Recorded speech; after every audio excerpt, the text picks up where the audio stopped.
And like I was just saying, I haven't really had time to pump it for any information yet, but now's the time, I guess. So we'll squeeze a little bit more in than I did last year.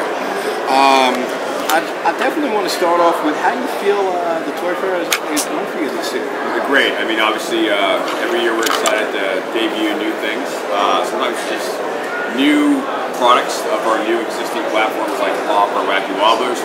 This year is a little bit special since we got a chance to really unveil, reaction to the world for the first time in our creations. I mean, obviously with the partnership with Super 7, they did the lion's share of the Alien work, but from there on it was, Funko sculpting and creating with, Super 7, kind of guiding the process a little bit, but all of us partnering up on what licenses to sign and how to do it. But yeah, so it's exciting to unveil Reaction. It was exciting to unveil Legacy, which is our super deluxe 6-inch action figures, and then maybe the two surprises of the Toy Fair, especially fabrications, the soft sculpture, our take on how to make plush identifiable and collectible for the adult collector. I think those are going to be a good hit too. Yep. They really look nice. Yep.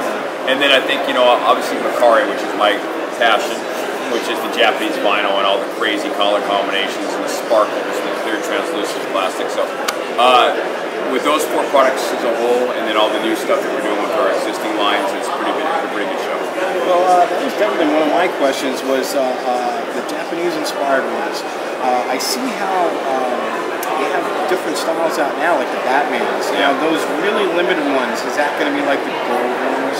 Yeah, so the thought process on it is whether it's a Teenage Mutant Ninja Turtle or a Batman or, we're doing Alien, we're doing Skeletor, we're doing Star Wars characters, is that we'll try to take a turtle and do like a green, translucent, glitter-filled vinyl figure for Leonardo, put the metallic red paints on it, and do that as a more widespread run, but yet still extremely limited. We want them to sell out.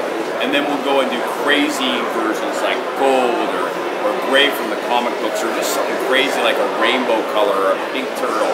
Anything crazy we can think of, swirl plastic, and those will be limited editions, like anywhere from like 200 to 500 pieces worldwide, and we want them to come in, sell out, and move on to the next one. And that's truly the inspiration of what Kaiju is, right? And what Super 7's been doing for years, and Secret Base and Gargamel, and we just want to take that and we want to make that into the license world. And I think that's the inspiration with Makari, which by the way means light and sparkly in Japanese. We just want that to be our version of what Kaiju is, but licensed. Now, have you found it difficult to get some licenses for that?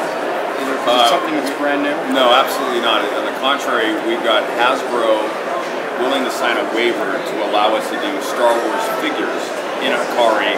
And trust me, in 8 years I think there's a couple of fanatics that are definitely going to be happy about that. Yeah, so not only are we having no problem, we're having licensors so excited that we're being able to do things that we wouldn't normally do because the licensors themselves want to see this new incantation, new way of looking at their products, and I think it's actually really easy. It's definitely going to be a hit, I think. It's been a lot of talk about it already, and I really haven't had much time to see, but I've had a lot of questions just coming in on my phone. Good. Oh, please ask Brian this. Yeah. And you guys, I'm doing the best I can. It's been real busy here. So, like I said, thanks a lot for taking a couple of minutes. And we'll just get right into some of the things that some of the people definitely wanted to know was the best-selling, even going back as the best-selling wobbler of all time and the best-selling pop, things like that. I think that you mentioned once before that Daryl Dixon is definitely the character that's been the best-seller. I would say probably Batman, Pop would be #1, and probably Daryl #2. Okay. If I just took a stab at it, I'd probably say that's how. I know we're not making as many wobblers, which is my first love, but what was always the biggest seller that we've ever had? I mean, it would be something probably off either the Duck Dynasty line, believe it or not, because we sold a ton of Duck Dynasty. Darth Vader or Boba Fett would probably be in the next run. I did a lot with Big Bang Theory wobblers over the years, but probably, if I had to take a stab, probably either Darth Vader or Boba Fett or something of the Duck Dynasty. Now, I've had a lot lot of questions about this. Of course, most of them are pop. You know, I'm sure next year it'll be a little different with reaction and everything else. So it'll be crazy. But the pop, you know, someone's had a great idea, and I think it's been mentioned before. Is we used to get our wobbler pop art sets. How about pop art sets? Is that something that's a possibility? Sounds like something that you might see at Comic-Con with a certain Hanna-Barbera character that I happen to do pop art sets with. Sounds good to me. I'm definitely thinking that I'm going to need those for sure. Well, also, you know, of course, Jacob definitely wanted to know about our presence at San Diego this year. Are we going to have a bigger booth? Are we going to have more exclusives? Are we going to have a 20-foot pop? Are we going to have Stan Lee? Yeah, no. Anything you could just give us a little hint of for him? I do believe that our booth presence will be larger. We're going to partner up with Toy Tokyo and kind of absorb their booth space and make a super Funko booth. But we're also going to put a section of that for Toy Tokyo as well for their exclusives. But that's going to enable us to expand the space, the retail experience, potential staging for the long lines that annoy everybody. So yeah, I think so. I think that we actually might, the range of exclusives will be a little bit different. We definitely have a couple of legacy exclusives lined up. That are really going to be very popular. We're going to have some reaction figure exclusives lined up. They're going to be very popular. Obviously pop. We have some wobblers lined up, and I think that, and we have some Atari lined up. So I think you're going to see a greater range of products. Maybe not as many pop exclusives, but maybe the pop exclusives that we do have there will be maybe a little bit more well thought out, not just necessarily always metallic. Well, of course, what's great about asking you one question is we get an answer in about 5. There you go. So it's always perfect to ask you the one thing. The other thing is about Fundays, of course. People want to know, and about San Diego is that you're still going to have the pre-buy. Pre-buys are pretty much a yes or no. Yeah, pre-buys are awesome. Yes. That's great to know.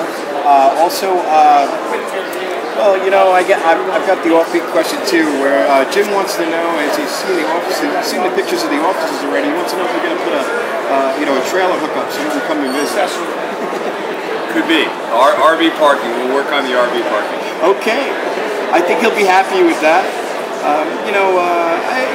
They got a lot of quick questions. That would be if you want to do a lightning round. It's definitely about pops. It's about they want to know if we'll get more 80s pop tunes. Yeah, no, great question. How about I throw it back to you and tell you we'll get more 80s movies. How's that sound? Oh, I love that. I love that. You've got 90s. Are we going to see a Marvel Series 3? Yeah, we're working on a Marvel X-Men series. Okay. So I think that's something that will be down the pipeline. I think that's probably the next set of Marvel pops will be X-Men. That's cool. How about Ninja Turtles? X-Men. X-Force. My brain's long. X-Men. Well, actually, X-Force is part of X-Men. They have so many different variant comics. So no, I hear you. But X-Men, it'll be an X-Men series. People looking for more Teenage Mutant Ninja Turtles, more Watchmen. Yeah, so Teenage Mutant Ninja Turtles, we're doing Bebop and Rocksteady in April, and we're doing a foot soldier. So there'll be a second wave of Teenage Mutant Ninja Turtles. We'll also come with a Teenage Mutant Ninja Turtle van. So another pop vehicle that we're pretty excited about. I saw the catalog. It looks awesome, definitely. Yeah. People that saw the Hanna-Barbera ones, and there's certain people that have lost their mind completely. Yeah. So, really think that the ones that you picked out to really start it off with were a perfect fit. Yeah. I mean, Fred and Barney look awesome. They remind me of the first season of the Flintstones. That artwork. And Hong Kong Fu, you can't go wrong. He's the #1 super guy. He's the #1 super guy. And then you've got Frankenstein Jr. I mean, the random choice. Yes. But that one, I gotta tell you, that's gotta be one of my favorites now. Yeah. Just seeing it now, talking with Ben a little bit about and I wasn't too surprised, or a little surprised that we didn't get a Huck first. But I guess you don't want to put your preferences, because I know you want one. No, of course I do. And look, we hope that the Hanna-Barbera struggle over the last couple of years, we know that it's been difficult to sell Hanna-Barbera, and maybe the demographic of the fan is being a little older and not, is aware of the property anymore. It hasn't done a good job of keeping it in the forefront of people's minds. But we're hoping they do well, because if they do well, we are going to certainly expand the line. And I guarantee you, there's a wave 2. Huckleberry Hound will definitely be in that wave. But well, I'm not worried. I think we'll see him somehow. Yeah, I think. But I like how we let off. I thought, I needed something, that was very me in that first wave, and I would definitely say Frankenstein Jr. is very me. So I still got one of my favorites in that first wave. Well, one of the newest things that is the reaction I'm really excited about. It brings me back to stuff when I first collected way back when. Are we gonna see? I know you've gotten the opportunity to do Firefly and things like that. Are we gonna see maybe a cult series, like cult movies, maybe a Rocky Horror Picture Show, maybe a Flash Gordon? Well, I can tell you right now, we've already got the license for Rocky Horror Picture Show, so we will be doing reaction and Rocky Horror Picture in 2015 and Pops as well. And yeah, we were always looking for, a way to broaden the spectrum. I think we're going to go a little bit offbeat. I alluded earlier to 80s movies, so I can tell you for a fact you'll see a version of The Breakfast Club in reactions. Oh, yes. That's awesome. That's awesome. Well, I know it's harder to get some of these licenses. What actually is, like, during the last year, it was, like, what's your biggest heartbreak that there's just no way that you're able to get it? I mean, I know that last year Breaking Bad was a rough one, because I know you really wanted to get it, and still on my heartbreak list. Still on my heartbreak list. But we're still trying. We'll leave it at that, and there might be a little ray of sunshine on that in the upcoming weeks, maybe, possibly. I don't know. We're still trying to raise those waters. I can tell you one that we're extremely hopeful for, and we're not there yet, but we are doing the heavy lifting as we speak, is the NFL. And Seattle just won a championship, and yes, congratulations! I know you're a fan too. So we're big fans of the NFL. So if that one can come to fruition, that would be way at the top of my want list. So hoping that one comes, and but I think there's always a couple. A personal heartbreak this year has been Twin Peaks. I thought we had it wrapped up for reaction. I had my Laura Palmer wrapped in plastic reaction doll all figured out for Twin Peaks, but Mr. Lynch said no. We will revisit Mr. Lynch in the near future, and hopefully he changes his mind. Well, a lot of times, obviously it's a new line just starting out. I mean, they'll get to see it, but sometimes they want it to be proven first. I'm sure that was way with Pops. Now, I'm not surprised that they're not beating your door down for people to make Pops. It's certainly been a lot easier to get licenses in recent years, absolutely. As far as the licenses go, a lot of times, I know that a lot of people are doing customs now, custom Pops, things like that. Has it any time where like you guys have seen, like the creative department, you've seen maybe someone's custom and you thought, wow, that just came out so good, we have to do it? I know that back in the day when Wobblers, it was easy, because at Fundays you saw there was tablesfuls of customs. You're like, wait, I think we're going to need to do this. Yeah. Well, I can tell you right now, I think it was last year, Crofty did a Munster set, correct? Yeah. You guys can be seeing a Munster set of Pops very soon. So absolutely, yeah. I mean, sometimes it just takes someone to beat you over the head and remind you about a great property. Sometimes you see a custom and you're like, all right, we're working on that anyways. But that's a good example of one that I thought inspired us a little bit. And so thanks to Crofty, we'll be doing a Munster set of Pops very soon. Well, and then of course I've had tons of questions. I've taken quite a few pictures of our big Freddy there. Yep. And I reserved my opinion first for when I saw it. Yes. I really think that he definitely is awesome and retro looking. Yes. I talked with Ben a lot about it, and I'm thinking of course in my Freddy mind, because I love Freddy so much. Are we going to see maybe a reaction line of Freddy? I think, first of all, I know there was some pessimism or reserved judgment on the new style of Freddy.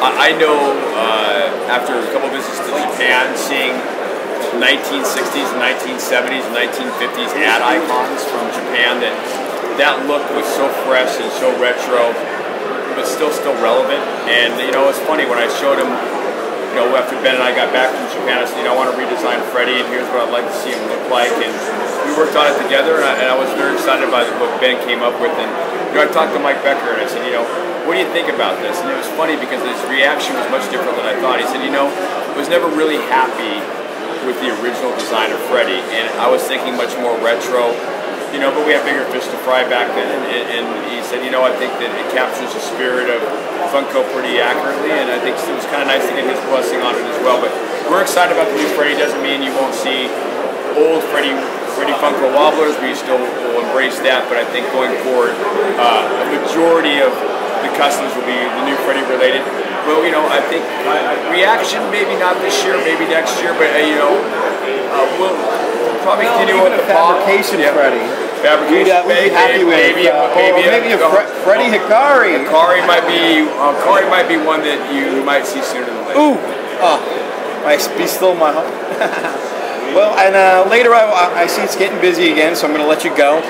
Later I'll give you my list of the people that are ready to kill to get one of those Freddys. So, and you know, I'm sure you can tell the top 10 right off the bat who you know it's going to be. Yeah, no, I hear you there. I will let you know that we'll have another new Freddy coming up pretty shortly. It's a tribute to an 80s band that no one cares about anymore, but I think when they see it, they'll get the reference pretty quickly. But I think you're going to see a lot of new Freddys. This one will be more of a Devo. It won't be a Devo Freddy, but well, I'm sorry, Ness, but it's the first one that popped in the head. But you know, I think this one will be more like a 200-piece release for the small one, and maybe a couple of the big ones. And I'm sure we'll do another contest, and then probably have a way to have someone buy those at a very reasonable price. So. Yes, I want to thank you from everybody on the board about the contest. It was a great thing. It drew a lot of attention to the board and everything, and you know, a lot of new members and all. But still, I think that everybody was extremely happy with it, you know, the ones that they've gotten and everything, and they're really excited. And they do look. I mean, the finished product here looks awesome. I got to tell you, I was waiting until it was painted and saw how they look, and they just look awesome. They really do. I like the concept of different shirts, and you know, anything that says Toy Fair on it, I think is aces in my book. So, but thanks again, sir. Always a pleasure to get to spend a little time with you. All right, guys, that's a wrap. Thanks.